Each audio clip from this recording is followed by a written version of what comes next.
ছেলের জন্মদিনে পুজোর মুখে দুস্থদের হাতে শাড়ি কাপড় তুলে দিয়ে নজির গড়ল বর্ধমানের যুবক। আজ ছোট্ট শিশু আরুষের পঞ্চম বর্ষ। আরুষের জন্মদিন উপলক্ষে শারদ উৎসবের প্রাককালে এলাকার 100 জন দুস্থ মানুষদের হাতে বস্ত্র তুলে দেওয়া হয়। আরুষের জন্মদিন উপলক্ষে উপস্থিত ছিলেন প্রাক্তন কাউন্সিলর সুমন মিস্ত্রি সহ স্থানীয় মানুষজন ও আত্মীয় স্বজন। এদিনের অনুষ্ঠানে আরুষের বাবা জগন্নাথ দে বলেন, আজ আরুষের পঞ্চম বর্ষ পূর্তি উপলক্ষে এলাকার 100 জন মানুষের হাতে বস্ত্র তুলে দেওয়া হয়। এর আগেও আরুষের জন্মদিন উপলক্ষে নানা ধরনের সমাজসেবামূলক কাজ করা হয়েছিল।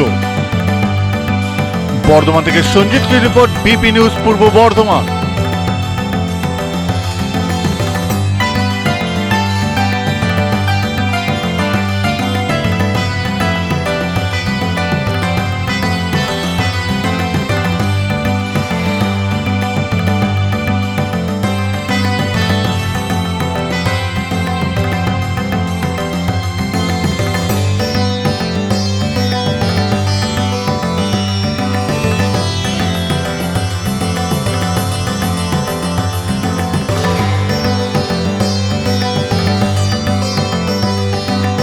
আজকে আমার বেটার 5 বছরের জন্মদিন পালন করা হচ্ছে আরুষ দে।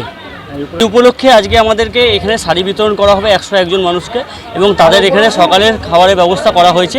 ওনারা প্রত্যেকে আশীর্বাদ করে যাবেন আমার ছেলেকে এবং খাওয়া দাওয়া করে যাবেন এখানে। এর জন্য কারণ হচ্ছে ছেলের অনুষ্ঠানে আমরা প্রত্যেক বছরই একটা আলাদা কোনো না কোনো কিছু করে থাকি। ওর জন্মদিন মানে অন্নপ্রাশন থেকে শুরু করে এখনও পর্যন্ত প্রত্যেকবারই কিছু না কিছু হয়েছে। আগেরবারে আমরা গাছ বিতরণ করেছিলাম, এবারে আমরা একটু দেখলাম পুজোর সময় আসছে, যেহেতু দুর্গা পুজো, সেহেতু সবাই হাতে নতুন বস্ত্র তুলে দেবো।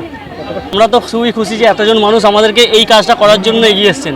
ওনারা আমাদেরকে জায়গা দিয়েছেন যে ওনারা নেবেন আমাদের কাছ থেকে, সেই জন্য আমরা খুব খুশি। এখানে উপস্থিত আছেন আমাদের পাড়ার বিশিষ্ট মানুষজন, সমস্ত লোকেরা, এবং আমাদের পরিবারের সমস্ত মানুষরা, দে পরিবারের সমস্ত মানুষ এখানে উপস্থিত আছেন।